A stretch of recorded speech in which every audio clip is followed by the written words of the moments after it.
राजस्थान के अंदर लिए चुना और 5 साल के लिए इसलिए चुना कि लोकसभा में जाकर वो अपनी बात को दमदार तरीके से कहें और चाहे विपक्ष में रहने के लिए जनता ने बहुमत दिया तो विपक्ष में रहकर जो अपनी बात को उठाना चाह रहे थे और जिस प्रकार से उन्होंने राहुल गांधी जी ने अपनी बात को अडानी जी और नरेंद्र मोदी जी की जो प्रेम उनका जो था जहाज़ में जो बैठे हुए फ़ोटो उन्होंने दिखाया कि उनके दोनों के प्रति कितना प्रेम है और 20,000 करोड़ का जो हिसाब मांगा कि ये किसके पैसे हैं, बस उसी के बाद के अंदर जो है उन्होंने जो है राहुल गांधी जी की सदस्यता को समाप्त करने का अपना एक सोच बना लिया और उसके बाद के अंदर उससे पहले उन्होंने जो है वो राहुल गांधी जी और हमारे खड़गे साहब जो बोले उनको मिनट्स में से निकाल दिया और मिनट्स में निकाल के बाद के अंदर लोकसभा को जानबूझकर बाधित भारतीय जनता पार्टी द्वारा ही किया जा रहा है, विपक्ष नहीं कर रहा है। उनका एक सोचा समझा प्लान है कि राहुल गांधी जी को नहीं बोलने देना है और उसके तहत लोकसभा को बार बार बाधित करते रहे और जब कोर्ट से वहाँ पर ये जो फैसला आने के बाद के अंदर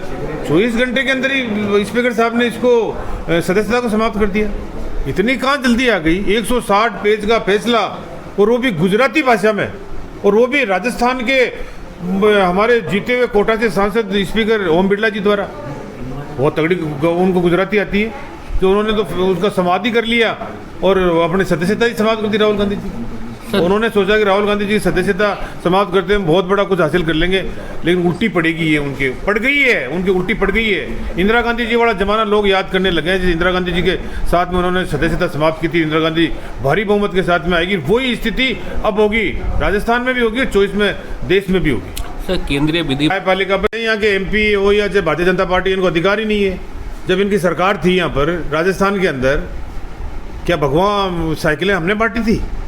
क्या भगवान जो बस्ते बच्चों के जो 5 साल का बच्चा स्कूल जा रहा है उसको ज़बरदस्ती बस्ता दिया, इसमें CM की फ़ोटो लगा रखी है, भगवान उसका रंग कर दिया गया है, साइकिल पे बैठा के वितरित कर रहे हो।